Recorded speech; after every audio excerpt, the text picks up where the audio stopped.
The treatise on nature says that this thing they call nature, if it has any external reality at all, can only be a work of art, not the artist. It is an embroidery, it cannot be the embroiderer. It is a set of rules, it cannot be the ruler. It is a law of creation, it cannot be the lawgiver. It is a created veil of glory, it cannot be the creator. It is a passive nature, it cannot be an active originator. It is a law, it is not power, it cannot be the all-powerful. It is a template, it cannot be the source. The treatise on nature was originally the 16th note of the 17th gleam, but because of its importance, it became the 23rd gleam. It kills the atheistic idea that comes from nature in a way that it can never be resurrected. It completely shatters the very cornerstone of disbelief. The 17th gleam's 16th note became the 23rd gleam due to its significance. It kills the idea of disbelief that stems from nature, making sure it never comes back. It turns the cornerstone of disbelief upside down. This idea of disbelief. So, where does this idea of denial come from? From nature. For instance, we attribute everything to God. We know it comes from God's power, from God. We base everything on Him. We say He is behind everything. But what do? Instead of God, they lean on nature. They say nature does it, it's the work of nature. And based on that, they deny God. And what does this treatise do? It says it shatters the cornerstone of disbelief. Nature becomes the cornerstone of their disbelief. It shows that this nature, these creatures, these existing things, could never be a cause for anything. And by showing that, it says it completely turns this idea on its head. It smashes it to pieces. A warning. In this note, it is explained with 9 impossibilities, which themselves contain at least 90 impossibilities, just how irrational, how ugly, and how superstitious the first aspect of the path taken by the naturalist deniers is. In this note, it's explained with 9 impossibilities that contain at least 90 impossibilities, just how far from reason, how ugly, and what a superstition the inner reality of the path taken by the denier faction of naturalists is. It's been explained. What's been explained here? How irrational, ugly, and superstitious the inner reality of the path taken by the denier faction of naturalists is. For example, let's ask, who made this building? You could say, for instance, someone with certain skills, certain talents, certain craftsmanship, and so on. You can say someone made it. This is one idea. Or you could say this building was made by this rug. That's also an idea, you know. But when you say this rug made it, there's a principle in logic. If something is established, it is established with all its necessary attributes. What would be required? Okay, if we say this rug made this building, what would that entail? This rug would need to have strength, knowledge, an understanding of construction, the power to act and so on. These things are necessary. It can only do it if it possesses these things. So can this rug possess them? Can you even claim it has them? It's utterly ridiculous. So if saying this rug possesses knowledge is ridiculous, then it follows that saying this rug built this house is also ridiculous. The moment we say it built this house, that claim requires all these other things. They are 2 sides of the same coin. The inner reality. If the inner reality is absurd, the outer claim is also absurd. In the same way, statements like nature does it, or it happens on its own, are ideas. But what would nature have to be like to create this universe? When he shows what that would require, he's revealing the inner reality of that claim. And he says, what emerges is just complete and utter nonsense.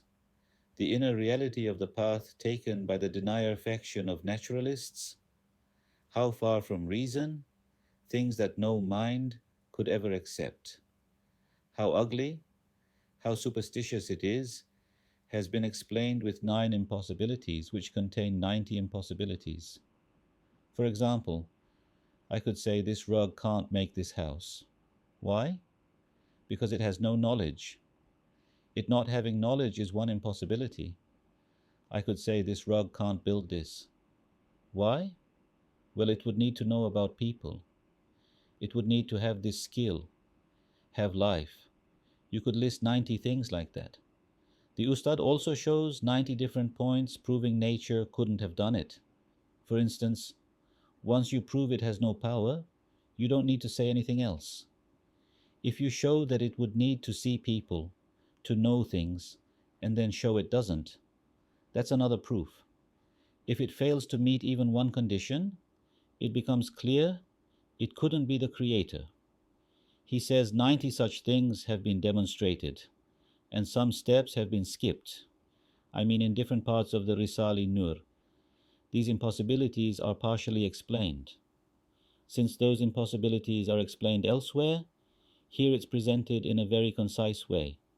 So, an impossibility that's briefly summarized here might be explained more extensively somewhere else in the collection. That's why, after reading the Treatise on Nature, it's a great experience to look through the whole collection for other places where the topic of nature is discussed. It builds on it beautifully. That's why this comes to mind. How could these famous intelligent philosophers accept such an obvious and blatant superstition and follow that path? I mean, once we say this naturalism is absurd and irrational, the question arises. That's why the thought comes up. How could these famous intelligent philosophers accept such an obvious and blatant superstition and follow that path? I mean, if it's so irrational, you've got all these atheist, non-believing philosophers, professors, and so on. They're smart people. So how do they accept this? Can't they see it? How can they go down a path built on such absurdities? For example, at Matthew, in the engineering department, a big shot professor, maybe an associate professor, whatever, is talking about atoms, their movements and all. Then our brother Mahmoud Gulish stands up and says, Professor, how does the atom know all this stuff? How does it know and do all these things? And you know what the professor said? The atom isn't mindless like us. Everyone laughs and the topic is dropped. I mean, if you turned around and asked the guy, so you're saying you accept that the atom has a mind? He'd say, no, I didn't say that. They just don't really think about it, you know. They just mention those aspects and move on. They don't want to see it. Someone says nature does it, and when he says it, he doesn't really question it. He doesn't get into the details. He just says, humans came about through evolution. He accepts it like that and moves on. I mean, he says they haven't seen the inner reality of whether this is possible or impossible, whether it's an absurdity or not. Besides, what is their job? What does science deal with? Science deals with the things they observe in creation. It's not concerned with the ultimate cause behind it. They are focused on discovering the relationships between things. You know, what's the result if this happens? What's the result if that happens? I mixed this with that and got this. I heated this and that happened. I mean, the point they're looking at is the cause and effect relationships between things, between matter, their interactions, the order, the system, the harmony in the universe. That's what they're discovering. That's their focus. How does this order exist? How should it be? Who must be behind it? They don't really bother with that. If someone comes along and says nature, and they don't want to believe anyway, they just say nature and move on. Those who actually question it, who ask, I said nature, but does this really make sense? They are the ones who find God. But the other guy doesn't question it. I mean, their profession, what he calls profession here, is the profession of naturalism, the profession of disbelief. He doesn't question its inner workings.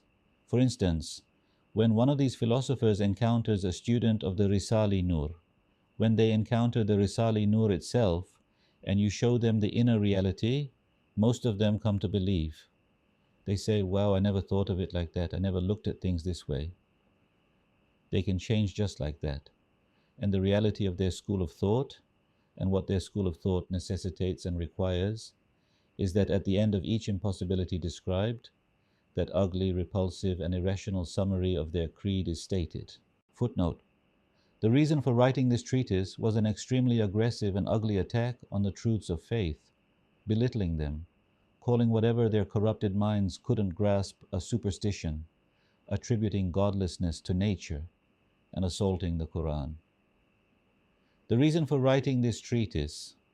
Why was this treatise written? What was the reason for its writing?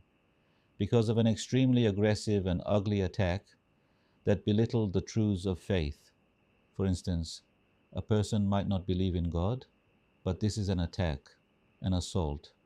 It comes after you, and it belittles the truths of faith in a very ugly way. It denies them, mocks them, makes fun of them, calling what their own corrupted minds can't grasp a superstition. If the guy just said, I can't understand it, or this is what I think, yours could be right too. That would be one thing. But instead he says, you believe in superstitions. His own mind can't grasp it, so he calls what his corrupted mind can't reach a superstition, and by attributing godlessness to nature, he attacks the Quran.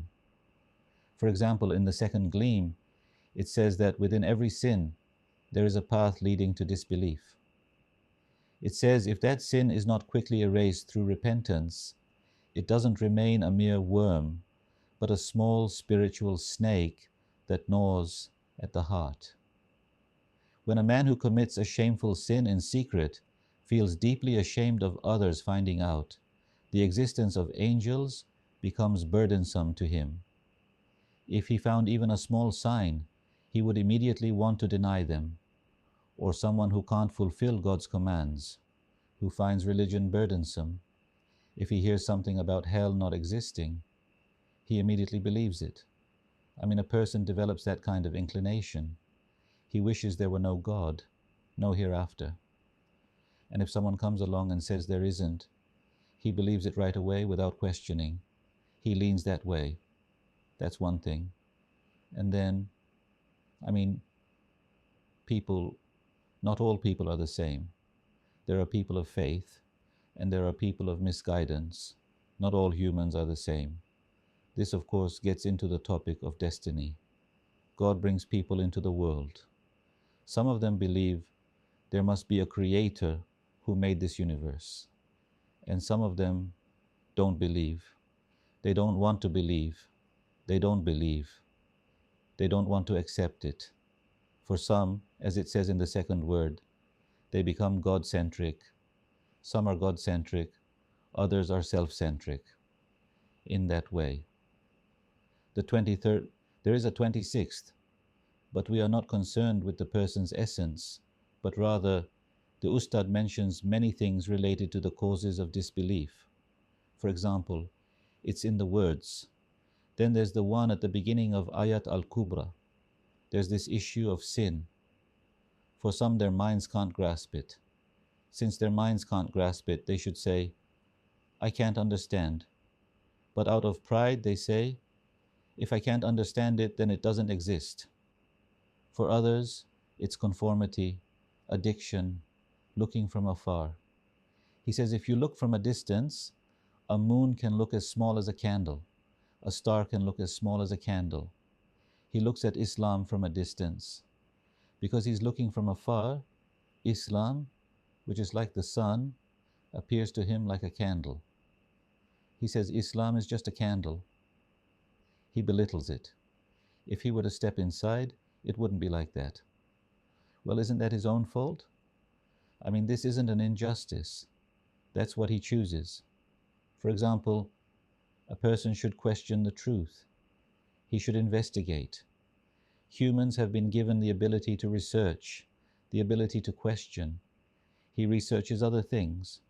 He wants to be sure if something is true or not. He should be a truth seeker. If you were to say, let me truly investigate, and I will believe whichever is true, God would grant it to you. But he says, it doesn't suit me. Because it doesn't suit him, he doesn't want to believe, he doesn't want to hear. For example, it's happened to me many times. I say, come, let me prove God's existence to you. The guy doesn't come, he runs away.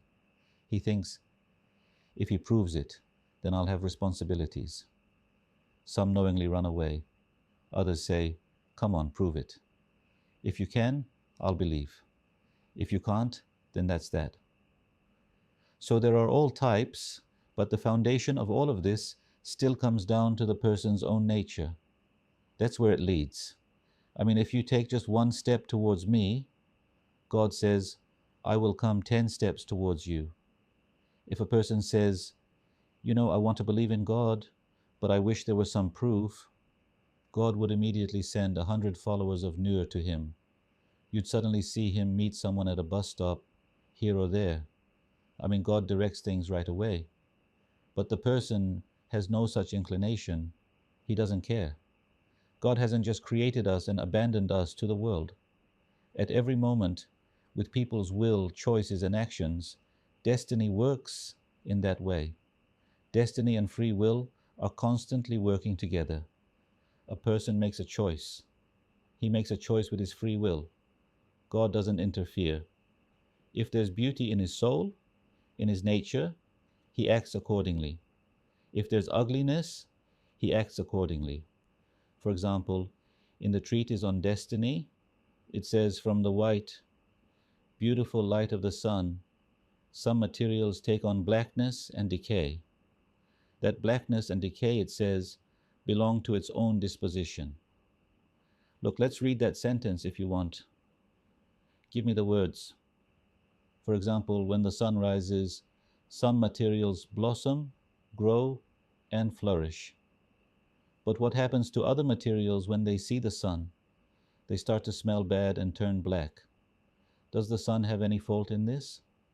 The sun gives its light to both. One benefits from the beautiful light of that beautiful sun.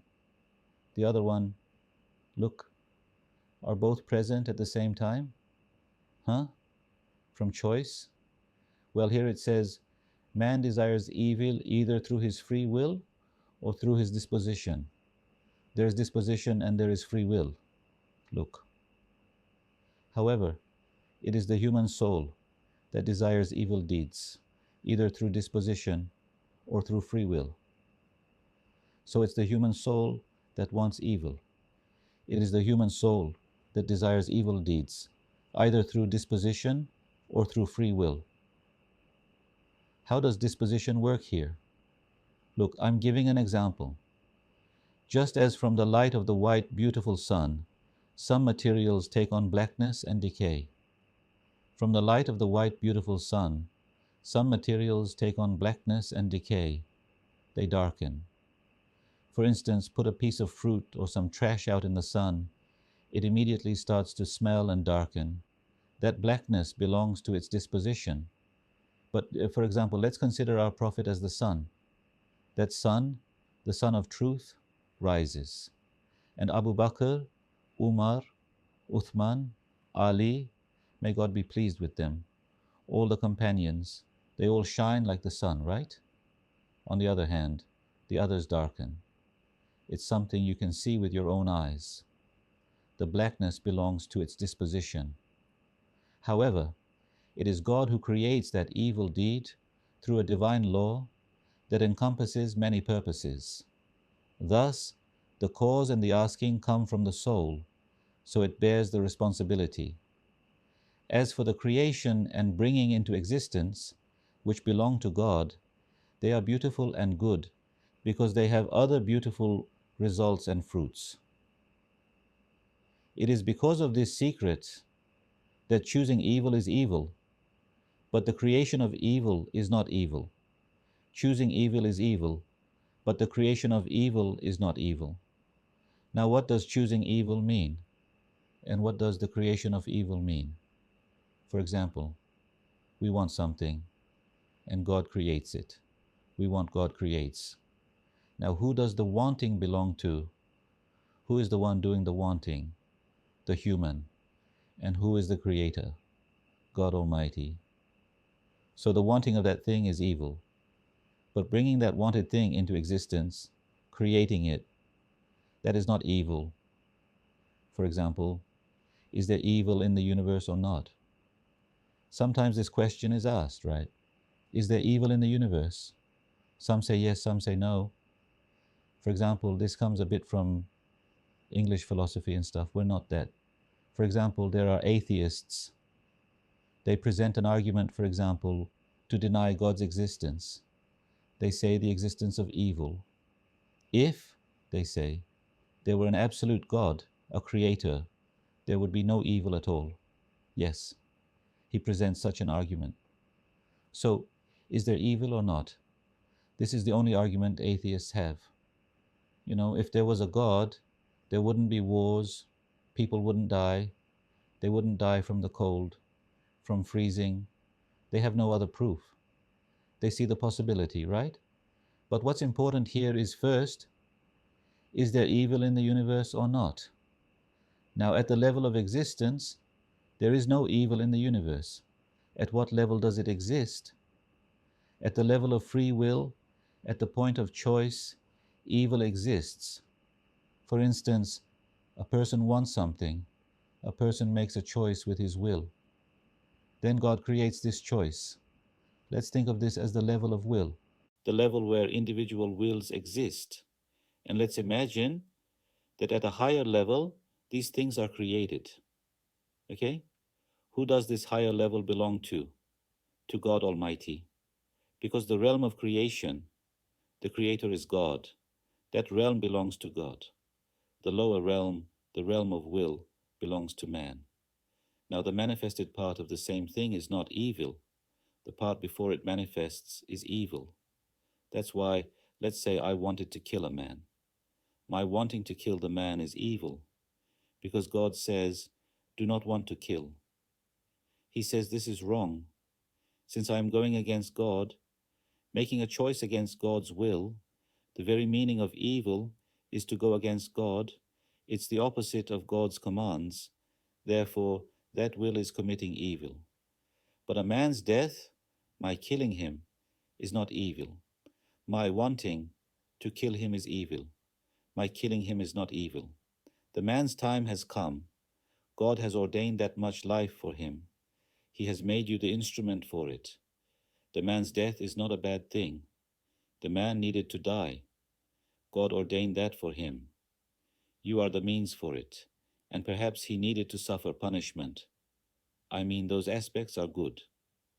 In that case, in the realm of existence, there is no manifested evil in the universe. None of the things we call evil are actually evil, because in their creation, there are many good things. Or that person, for example, has a fault and needs to be punished. For example, let's say the government, a man commits murder, and the government puts him in prison. Is this evil? For example, it imprisons the man and restricts his freedom. Is the government doing evil? That's not evil for that man. It might even be a good thing for him. Do you see what I'm saying? I mean, that man needed to be punished. His due is being given to him. Justice is being served there. It's not evil.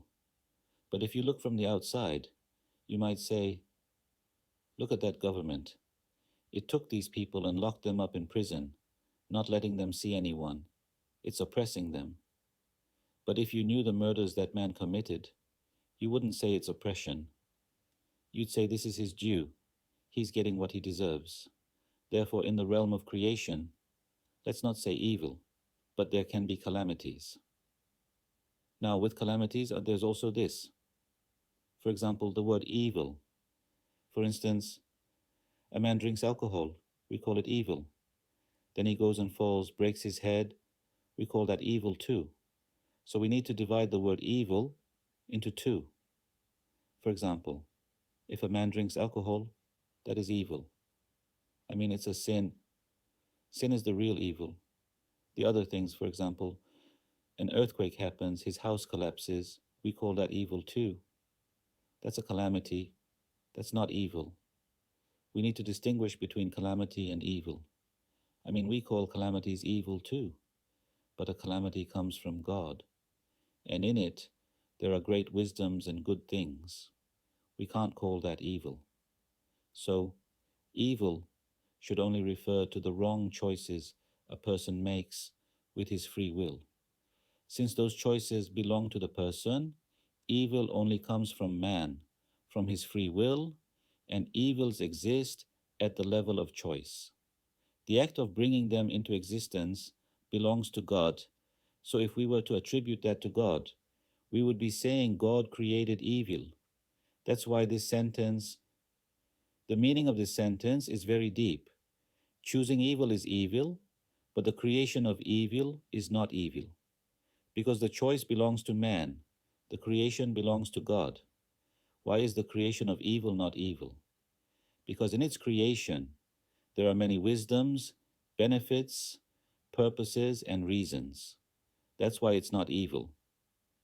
All right, you can't explain disposition in this situation then. From a created perspective, disposition is about one's nature. I mean, let's say Abu Jahl, isn't he the most well-known infidel? Abu Jahl, I mean, it's in Abu Jahl's disposition to choose that evil. It's in his innate potential. Why don't you get it? Disposition isn't just about creation from birth. What is acquired later also becomes a disposition, and its foundation is free will. For instance, a man drinks out of his own will, then he drinks more, and then he says, I become an addict, I can't stop drinking. That's called the transformation of a voluntary act into a disposition, but that's not what's meant here. One thing, for example, the key question that unlocks this is this. Let's say there are two men. You tell this one to believe, and he does. You tell this one to believe, and he doesn't. You ask, why did this one believe? He chose to believe, he accepted. This one didn't accept. Why did this one accept? Why didn't that one accept? Isn't there a reason for this? Well, that's just how he used his will. The other one used his differently. Okay, but why did he use it this way?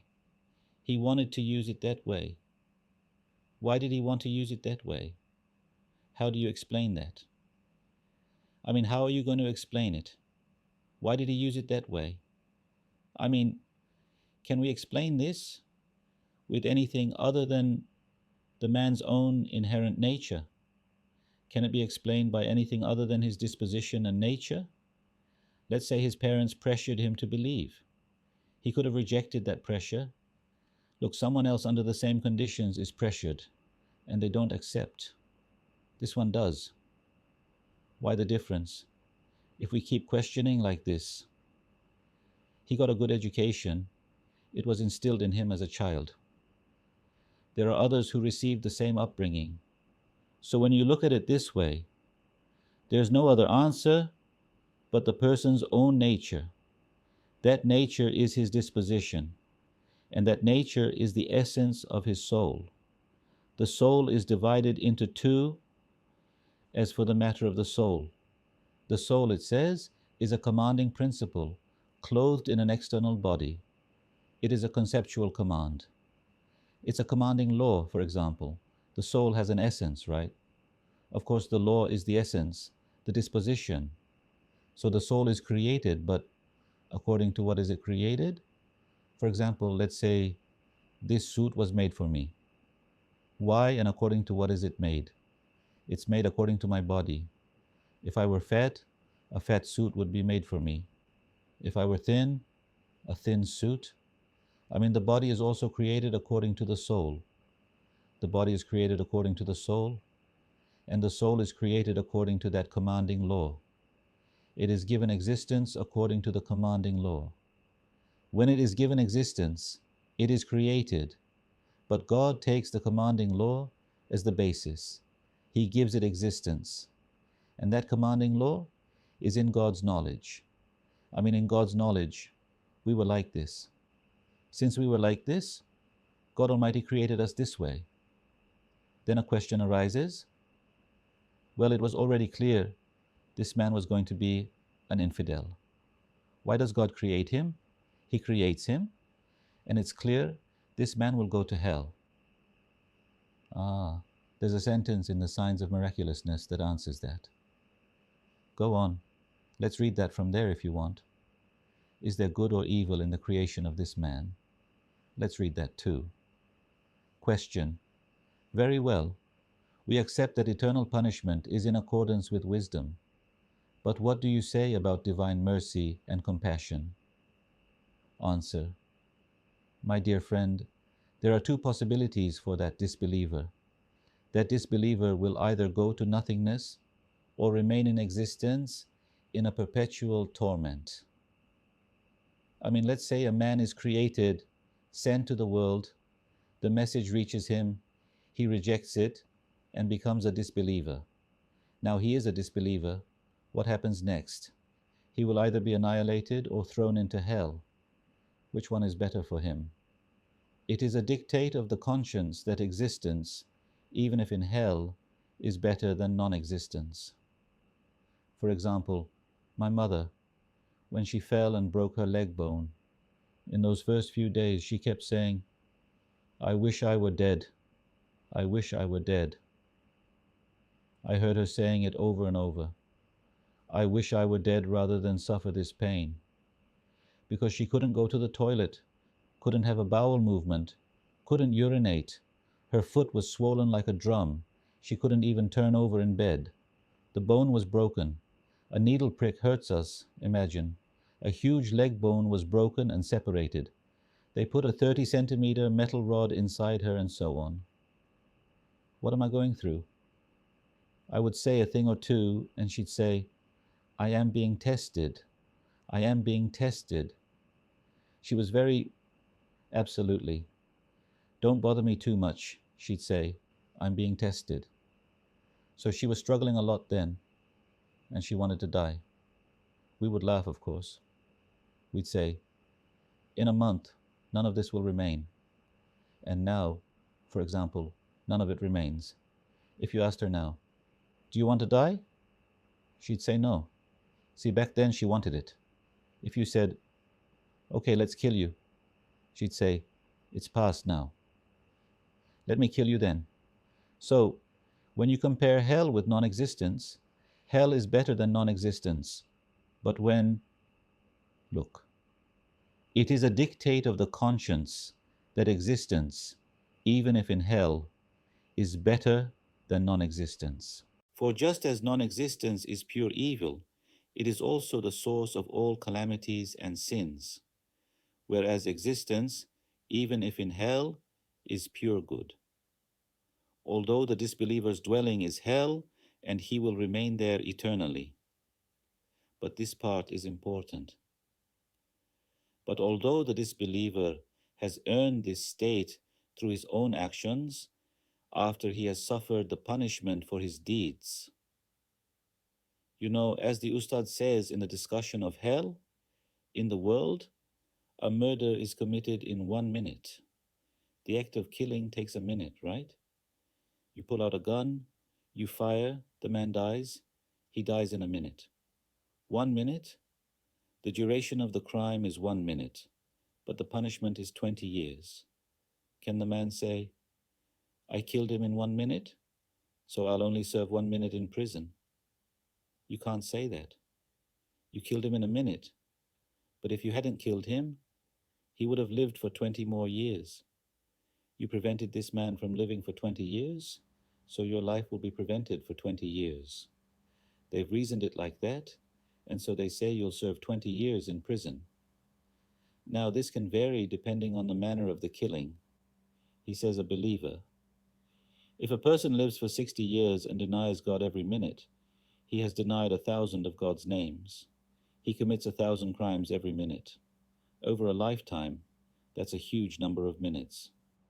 If we again take human justice as a measure and multiply it by 20, it comes out to millions, trillions of years. So he will suffer that much torment in hell. That is the punishment for this. He will suffer in hell. Afterwards, he will still remain in hell, but he will develop a sort of familiarity with the fire and will be freed from the initial severity. The fire will then diminish to a level he can endure. Of course, he's still burning, but during that severe period, he'll be saying, I wish I were non-existent. I wish I were non-existent. Just like my mother did. The time of severity. After that severity passes, he'll think, well, I can endure hell. Even though it's hell, it's still good. I can endure it. I don't want to be non-existent. A person, he will still suffer in hell, but he will prefer to live afterwards. Therefore, for him too, hell is still better than non-existence. If you were to say to that man, let's kill you, he would say, no, don't kill me. He would say, I want to live, even if it's in hell. And there he asked, what about compassion? Yes, of course, that too comes from God's compassion. But although the disbeliever has earned this state through his own actions, after he has suffered the punishment for his deeds, he will develop a sort of familiarity with the fire and will be freed from the initial severity. There are indications in the hadiths that they are shown divine mercy as a reward for the good deeds they did in the world, like building roads, inventing airplanes, or what have you. The Ustad says there are signs of this in the hadiths. So when we were in the realm of nothingness, not really nothing, but in that conceptual command level state, which is not quite nothing and not quite existence, it's a separate level, like knowledge. Because creation means the manifestation of power. It means power manifesting and creating an existence. While in that state of non-being, if a man were to say, I wish I had stayed in non-being, we came to the world, became disbelievers, then went to hell and burned. But look, even if you go to hell and burn, it's still better than staying there. God is still showing mercy. He doesn't leave you there. Let's say, for example, there are 500 billion conceptual commands. Among them, as it says in Emirda or in the Gleams, if a farmer had 1,000 seeds, 1,010, if he planted them and 1,000 of them rotted, give me the letters, it's in both. If 1,000 of them rotted and 10 became trees, would he say, I've suffered a loss, this was an evil transaction, I wish I hadn't planted them? This 12th letter has a lot on these topics. First question, what is the wisdom behind Prophet Adam's, peace be upon him, expulsion from paradise and the admission of a portion of his descendants into hell? The answer, the wisdom is one of being assigned a duty. He was sent with such a duty that all the spiritual progress of humanity, the blossoming and expansion of all human potential, and the human essence becoming a comprehensive mirror to all the divine names, are among the results of that duty. If Prophet Adam had remained in paradise, his station would have remained fixed, like that of an angel. Human potential would not have developed. However, there are already many angels with fixed stations. There is no need for humans for that kind of worship. Rather, because divine wisdom required a realm of trial suitable for the potential of humans who are destined to traverse endless stations, they were expelled from paradise through the well-known sin that is a requisite of their nature, contrary to the angels. Therefore, just as Prophet Adam's expulsion from paradise was pure wisdom and sheer mercy, the admission of disbelievers into hell is also just and fair. That's why, as mentioned in the third sign of the 10th word, although the disbeliever commits a sin in a short life, within that sin lies an infinite crime, because disbelief is a contempt for the entire universe. It is a debasement of its value and a denial of the signs of unity in all of creation, and a belittling of the divine names whose reflections are seen in the mirrors of beings. Therefore, in order to claim the rights of all beings from the disbeliever, it is pure justice and fairness for the majestic Lord, the Sultan of all beings, to cast the disbelievers into eternal hell, because an infinite crime requires an infinite punishment. That's the first question. In the second question, why were devils created and brought into being? God Almighty created the devil and evils. What is the wisdom in it? The creation of evil is evil. The creation of ugliness is ugly, he says. Look, in the answer, he immediately says, no, the creation of evil is not evil. Rather, the choice of evil is evil. A very important point. Now these parts should all be read. Then, in order to distinguish and separate coal-like base souls from diamond-like sublime souls, a field of trial and testing, of struggle and competition, was opened through the creation of devils, the secret of religious obligation, and the sending of prophets. If there were no struggle and competition, the potentials in the mine of humanity, which are like diamonds and coal, would have remained together. The soul of Abu Bakr as-Siddiq, in the highest of the high, would have remained at the same level as the soul of Abu Jahl in the lowest of the low. Therefore, since it looks at the universal result, their creation is not evil, not ugly. Rather, the evils and ugliness that come from misuse and from the particular act called acquiring or choosing belong to man's choice. They do not belong to divine creation. For example, here too, for instance, if you had 100 date seeds and they were put under the soil but not given water, did not undergo a chemical process, and were not subjected to a life struggle, they would remain 100 seeds worth 100 cents.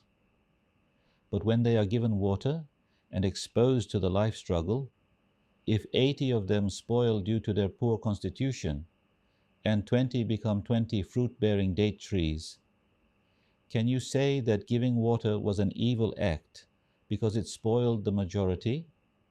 Of course you cannot, because those 20 have become as valuable as 20,000. One who loses 80 but gains 20,000 does not suffer a loss. It is not an evil. I mean, the disbelievers, their creation also, due to the reality of struggle, becomes a means for the development of believers. They serve us that good purpose. Let's say God looked only at those conceptual commands and created only those who would believe. They would need struggle here, like a seed needs struggle to become a tree. When he creates the others, it causes struggle. This leads to the development of the people of faith. They have that kind of benefit and goodness. They themselves are saved from remaining in that state. They are saved from remaining in non-existence and are elevated to a level of existence. So it's good for them and also for us, the people of faith. It's not a discomfort for them. No, of course not, because they too have been elevated to a higher rank. For example, if God were to say to a person burning in hell, to a disbeliever, if you are not content, we can send you back there if you find that place better, no one would accept. For example, if someone were to say, I wish I were non-existent again, non-existence was better, no one would make such an offer. And if they did, God could send him back. In fact, he could say, your rightful place was there anyway. We brought you into existence this one time. We decided not to annihilate you again. Actually, that is still their rightful place. For instance, he brought him from there to the world. He showed his power, showed his mercy, fed him, gave him drink, everything. Did he offer thanks? Did he recognize God? He did nothing in return. These things should be taken back, right? For example, a man has no car. He's walking everywhere. You are not obligated to give him a car. You buy him a car just out of pity. But the man says, "You don't exist. I don't know you. I'm not thanking you. You have earned the right to take that car back. It's your right. You can take your car back." If you take it and he screams and shouts, does he have the right? It wasn't yours in the first place. I gave it to you. While you should have recognized me and been grateful, you did no such thing, so I'm taking it back, you could say, right? And you would be right. I mean, man's place is in the darkness of non-existence, in that state of non-being. He should have continued to remain there, right? God shows mercy, brings him out, gives him a soul, brings him to the world, provides for him, gives him drink, everything. What should he say? "Oh God, you are so great. Look at what you have bestowed upon me. What ranks of existence. You didn't make me a stone, or soil, or a plant, or an animal. You made me human. You have granted me so many levels of existence. For these, I am grateful to you." That's what he should say, but instead he says, "You don't exist." Well, if I don't exist, then these things don't exist either. Who gave these to you? If I didn't exist, could anyone have given them to you? Then these would not exist. If I don't exist, these don't exist either. And he should send him back to where he came from. But he says, God's infinite mercy does not permit taking back the rank of existence he has granted. That's why he remains in existence.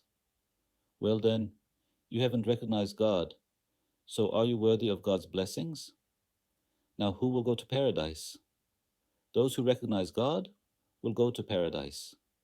Someone who doesn't recognize God, can he ask for paradise? If a disbeliever says, "I want paradise too," who are you asking for paradise from? From God. But you're a disbeliever. How are you asking from God? According to your disbelief, God doesn't exist, right? Right? Then who will give you paradise? No one can. Then there is no paradise for you. There is nothing for you, because the one who creates all beings and gives them to you is God. If God doesn't exist, who will create and give these to you? By siding with God's non-existence, you are siding with the non-existence of all being, of everything. So what is your due? Nothingness. But God, out of his mercy, still grants you permanence in hell, which is a higher rank. If you have a complaint about that, if you make too much of a fuss, he can take that back too. No problem. He didn't recognize him in this world. I mean, can you ask for something from something you don't recognize? I say, "Hey, you don't exist?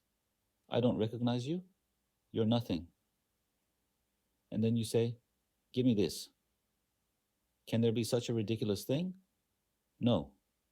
Therefore, God's main purpose is to bring those conceptual commands, let's call them that, into the world out of his mercy to grant them high ranks. And in the world, if they are grateful, he takes them to his paradise to grant them even higher ranks, and so it will continue. And this stems from what of God? From nothing but his mercy. I mean, it could be in his divine affairs. But for example, I have no right to anything. If someone gives me something, why did they give it to me? It's said they give purely out of mercy. God gives to us purely out of his mercy. Otherwise, why would he give?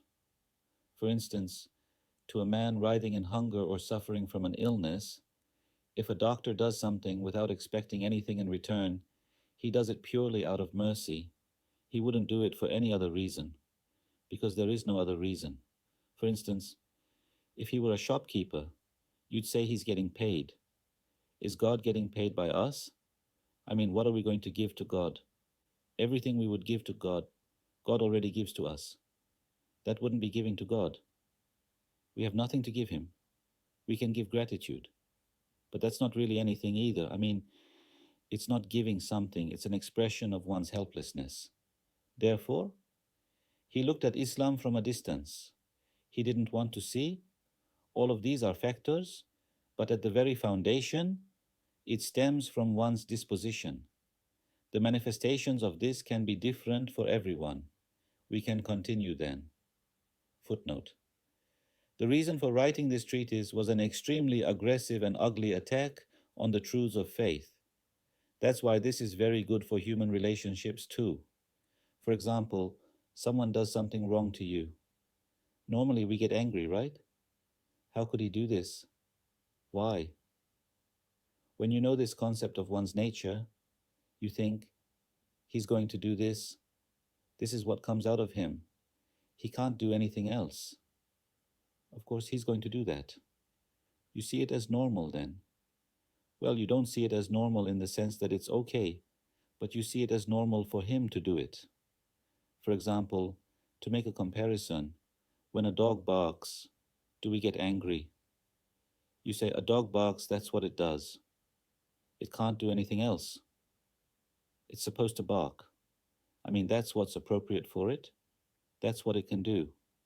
It's its nature. It has a nature. So people do what they are. It just didn't please us. We say he shouldn't do this. Well, if he wasn't meant to do it, he wouldn't have done it. Now, is there a punishment for it? Yes. So then, trying to change people, of course, we do what we can as part of our duty, but we are also freed from the burden of trying to force change.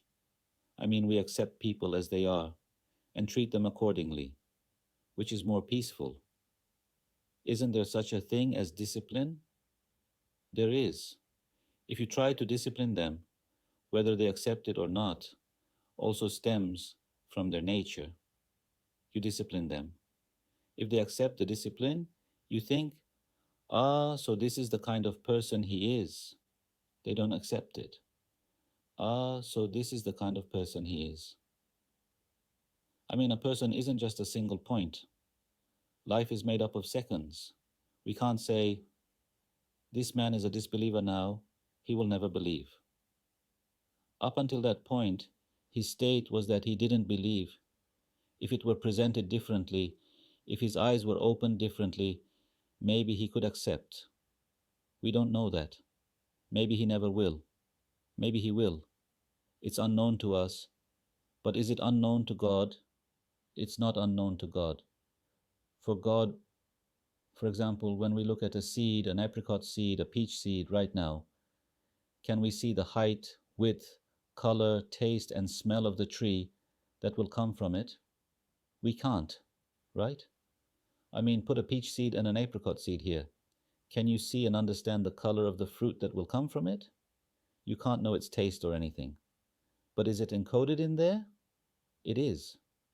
When can we know it? Only when it becomes a tree. Even when it becomes a tree, we might not know, but God knows even before it becomes a tree. Right? That's why we, looking at a seed and saying, this is what will come out of it, you can only speak about the part that has already grown. The rest, it's not right to be prejudiced about people. That's why we should always be hopeful in everything. If this happens, maybe it will work. But it didn't. Well, I guess this is how it is. We'll just say, in this situation, this is how it is. If it works, I guess this is how it was meant to be. It doesn't concern us anyway, that side of it. Are we the ones watering it, hoeing it? The part we're responsible for is that the one who makes it flourish is still God Almighty. Therefore, when we think this way, it eliminates the struggle with people. We turn back to our own duties. Then we find more peace. Footnote. The reason for writing this treatise was an extremely aggressive and ugly attack on the truths of faith, belittling them, calling whatever their corrupted minds couldn't grasp a superstition, attributing godlessness to nature, and assaulting the Quran. That assault, in turn, gave a fierce anger to the heart and the pen, which delivered harsh and severe slaps to those dreadful people and those misguided schools of thought that have turned away from the truth. That assault gave a fierce anger to the heart and the pen, which delivered harsh and severe slaps to those nations and those misguided schools of thought that have turned away from the truth. Otherwise, the method of the RİSALE-İ Nur is refined, gentle, and of soft speech. I mean, in the RİSALE-İ Nur, from beginning to end, in all the books, on all the pages, the style is compassionate, merciful, caressing, soft, right? Refined, gentle, of soft speech. Speak to him gently. God Almighty, when Prophet Moses, peace be upon him, was going to speak to Pharaoh, God warns him not to get angry or anything. Speak to him gently. The RİSALE-İ Nur is also of gentle speech, but only here in the treatise on nature there are a few harsh words. He says they are not for every reader, only for those who are like this, those who call Islam a superstition, who attack it, those who deserve a slap, who need to be put in their place. He's speaking to them. Our brother Mustafa tells a story. We have a brother who graduated first in his class from the philosophy department at Matthew. At that time, there was a man named Theo. He had come from Germany. He was Einstein's assistant, a philosopher, kind of funny. I mean, even his shoes were huge, sticking out from the back. I saw him. His shoes were 2 fingers too big. He would drag them along. The man had no connection to the outside world. I mean, if you looked at his clothes, they were huge and hanging off him. His wife would apparently withdraw his salary because he couldn't even manage that. The man was always busy with one thing, thinking. He was busy with his own thoughts. Our brother Mustafa gives him the English version of the Treatise on Nature. I have a work like this. Take a look, he says. The man reads it. He reads these first pages and finishes it. Then he says to Mustafa Ali Karaman, the book is very beautiful, but especially at the beginning, there are some propositions. You know, the 4 paths, the 3 paths. He even made a diagram of it. P, Q, R, S, then not P, not PQ, not S, R, so it must be S. He explained this in all his classes all evening. Islam is logic. But Zubayr Abi said, but in some places there are harsh expressions. I really struggled with them. Like what, Professor? Well, where it says, if a donkey were twice a donkey, if it were the last human, it would not accept this idea and would run away.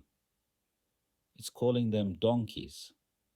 And O foolish one, intoxicated by your arrogance, take your head out of nature's grip and look behind you. It's calling them fools. Professor, our brother said, those aren't directed at you. This footnote at the beginning. The reason for writing this treatise was an extremely aggressive and ugly attack on the truths of faith, belittling them, calling whatever their corrupted minds couldn't grasp a superstition, attributing godlessness to nature, and assaulting the Quran. That assault, in turn, gave a fierce anger to the heart and the pen, which delivered harsh slaps to those and those misguided schools of thought that have turned away from the truth. Otherwise, the method of the RİSALE-İ Nur is refined, gentle, and of soft speech. Now it makes sense, the man said. Now I get it. Yes, and the reality of their schools of thought, and what their schools of thought necessitate and require, is that at the end of each impossibility described, that ugly, repulsive, and irrational summary of their creed. I am ready to explain and prove in detail, with extremely self-evident and decisive proofs, to anyone who has doubts, that this summary of their creed is the necessary and essential requirement of their school of thought. For instance, if we were to ask an atheist, what do you say about the existence of God? And he said, I don't accept the existence of such a being. I don't accept a being that single-handedly rules and manages the entire universe. Okay, well, do you accept that every single atom possesses infinite intelligence? If he says, I don't accept that either, then where does all this order and system come from? How does this universe, orderly from beginning to end, come into being? Right? You're either going to say God, you'll either attribute the orderly movement of the atom to God or to itself. Is there another option? Is there another option? For example, let's say a stone is moving from here, and it's writing Hakan Budak as it goes. Brother, is it performing this action? Yes. Either someone is making it do it, or it's doing it itself. That's the logic, isn't it? If you say no one is making it do it, then it's doing it itself. Then this stone, or dust, or whatever, must know how to write Hakan Budak. How can it write it without knowing? And it's not just writing Hakan Budak. They are writing eyes, ears, brains. I said it in the last lesson. The length of blood vessels in a human is 160,000 kilometers.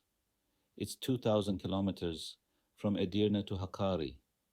We have 80 times that length of vessels in us. So these atoms are going to come together and become a vessel, from the thinnest to the thickest. How are they going to do that? Either someone is assembling them, or they are assembling themselves. He says if you don't say someone is assembling them, you are forced to say they are assembling themselves. It will come up as we read. For instance, there's the example of mirrors. The sun is reflected in the mirrors. There are hundreds of them. The sun's light is reflected in the mirrors. Brother, do you accept the existence of this sun in the sky? Do you accept that the light on all of these is coming from a single source? No, I don't accept the existence of such a being. Okay, that's fine. Then how are these mirrors shining? Then aren't you forced to say that within each mirror there is a sun, a source of light? Look, light is coming from the mirror. It's either being reflected onto it, or it's coming from within it. Either it's reflected onto it from the outside, or it's coming from inside. If you don't say it's being reflected from the outside, then it must be coming from inside. Then aren't you forced to accept a light source within every mirror? Isn't that the logic? Do you accept that? You don't. Do you accept the other one? You don't accept that either. Well, what's it going to be then? Where is this light coming from? Where does this perfection in things come from? Where does this artistry come from? It can't be. The Ustad says you have to accept one of the two, either this or that. The most logical one, if you give intelligence to this atom, you have to give it infinite intelligence. Where am I going to put it? He says. Where will I put this power? That's absurd. Besides, the very nature of an atom is not conducive to possessing knowledge. It's a material thing. Then you have to say, there is a being that created the entire universe and manages everything at once, and he is the one doing everything. So, you either accept one God, or you accept gods to the number of particles. Many things like this will come up here. This Quranic verse, with its rhetorical question of denial, says there is and can be no doubt about God, thereby showing that his existence and oneness are self-evident. This Quranic verse, with its rhetorical question of denial, says there is and can be no doubt about God. Yesterday I was talking to a brother. He has a brother who is a high school student. He comes here sometimes he doesn't. Yesterday I liked what he said. His older brother had been pressuring him. Why don't you pray? And why don't you go to Akin's place? The kid said, Bro, I'm questioning whether God exists or not. The older brother said, You idiot. Is that how you question it? A person who is questioning goes to Brother Akin's place. You don't question things like that. If you are truly questioning, you go, you ask, you try to learn, you listen to this person, you listen to that person, you make an effort, you're just questioning from where you're lying down. Then the younger one got even more upset. I mean, I'm still in doubt whether he exists or not, but it doesn't work like that. Truly investigating, this isn't doubt, this is looking for an escape. He wants to say God doesn't exist, but he can't. If I can find a way, I'll say it. He's researching that. His inclination is in that direction. If his inclination were towards faith, he would come here. If I can find a way, if he finds some philosophy, he'll immediately take shelter under it. That's what he's after. But what does it say here? This treatise, it eliminates this doubt. There can be no doubt. There can be no doubt about God. God absolutely exists. He created this universe, and he is the one who governs everything. This is not something to have doubts about. This treatise, this verse says this. The Quranic verse says it. There can be no doubt about God. And the treatise on nature proves this. This Quranic verse, with its rhetorical question of denial. A rhetorical question of denial is when a person, it's a form of questioning. For example, someone puts a teapot here without putting something under it. Like last time someone put a hot pot on the table.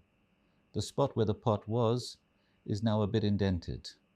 Now if I say, "Brother, is this any way to put a pot here?" He'd say, "You're right, it's not. See, it's in the form of a question. Is this how you put it down?" But what I actually mean is, this should not be done. I'm asking a question, but I'm saying this is unacceptable. I'm not actually asking if it's acceptable or not. For example, is this something one does? Is what you did acceptable? No, brother, it's not. It's not that kind of question. It's more like, what are you doing? Here too, it's like, can there be doubt about God? Is this something that's even possible? It's like seeing the daytime and having doubts about the sun. After seeing this entire universe, with all its animals, birds, insects, flies, can there be any doubt? That's the style, and by saying it this way, the Quran is expressing how absurd doubt is. This Quranic verse, with its rhetorical question of denial, says there is and should be no doubt about God, and by saying this, what does it show? It shows that the existence and oneness of God are self-evident. Self-evident means extremely clear, very visible, known. For instance, is the existence of the sun self-evident? It's self-evident. Now if you ask someone during the day, does the sun exist? Has the sun risen? They'll think you've lost your mind. It's that self-evident. The existence of God is also this self-evident. It's something very clear, very obvious, that everyone can immediately understand and see. The verse shows this. The treatise on nature is a commentary on this verse. By clearing away things that obscure this self-evidence, like nature, coincidence, things happening on their own, it proves this self-evidence. For example, in Lemat, there's a paragraph about faith. It's very beautiful if you can find it. Here it is. The place of faith is the heart. The mind, however, becomes the reflector of the light of faith. Sometimes it is a warrior, sometimes a sweeper. The mind is sometimes a warrior. It comes and fights against it. For instance, ideas come, different thoughts. Sometimes it is a warrior, sometimes a sweeper. If there are doubts in one's head, it sweeps them away. Wrong things. Sometimes a sweeper. If whispers and many possibilities in the mind do not enter the heart, the conscience of faith is not shaken. For example, sometimes we hear things, some questions we can't answer. Is our faith shaken? we hold on to it and say, wait, I'll find an answer for you, I'll sort you out. The moment we hear it, is our faith shaken? It's not. If it doesn't enter the heart, the conscience, the faith of the conscience is not shaken. Otherwise, if faith were in the mind, as some suppose, then the many possibilities would become an enemy to the certainty which is the soul of faith. Then if faith were in the intellect, in the mind, a person would be shaken by every whisper, right? If a thought entered his mind, he would be shaken. Because faith is in the heart, it is not shaken. The heart and conscience are the locus of faith. Intuition and inspiration are the proof of faith. Very beautiful. The heart and conscience are the locus of faith. The place of faith is the heart and conscience, intuition and inspiration. Sometimes you suddenly see a truth, something becomes clear. For instance, you look at a bird, an insect, something, and you say, wow, what kind of machine is this? What kind of thing? Could this happen on its own? You just say it, a moment of intuition, an inspiration comes. It shows you the answer right then. So, intuition and inspiration are the proof of faith. They become the proof of our faith. A sixth sense is a path to faith. The mind and intellect are the guardians of faith. Yes, let's read this introduction part, and I'll start the main text next week. Before explaining this secret, a warning. In 1922, I went to Ankara. I saw that amidst the strong thoughts of the believers, who were joyous over the victory of the army of Islam against the Greeks, a very dreadful idea of heresy was working insidiously to enter, corrupt, and poison them. In 1922, I went to Ankara amidst the strong thoughts of the believers who were joyous over the victory of the army of Islam against the Greeks. I saw that a very dreadful idea of heresy was working insidiously to enter, corrupt, and poison them. A victory had been achieved. The people of faith, the army of Islam, had defeated the Greeks. Amidst the strong thoughts of the believers who were joyous, a very dreadful idea of heresy was working insidiously to enter, corrupt, and poison them. So they had been defeated militarily, but this time they were attacking again with an idea of heresy. It's the same with people. One person was saying this: I stayed in Çanakkale for 2 months. There was a study center near the strait. We used to do our post-dawn prayer recitations there. You'd go out and it's right there. One day, we saw a man sitting on the bench-like thing where we used to sit. It was 5 in the morning. It's a secluded, deserted place. It's impossible for that man to be there at that hour, but he was there that day. Anyway, I'll tell you the details later. He was saying, in Çanakkale, the warships couldn't pass. We didn't let them. But now, he said, English tourist ships are passing through.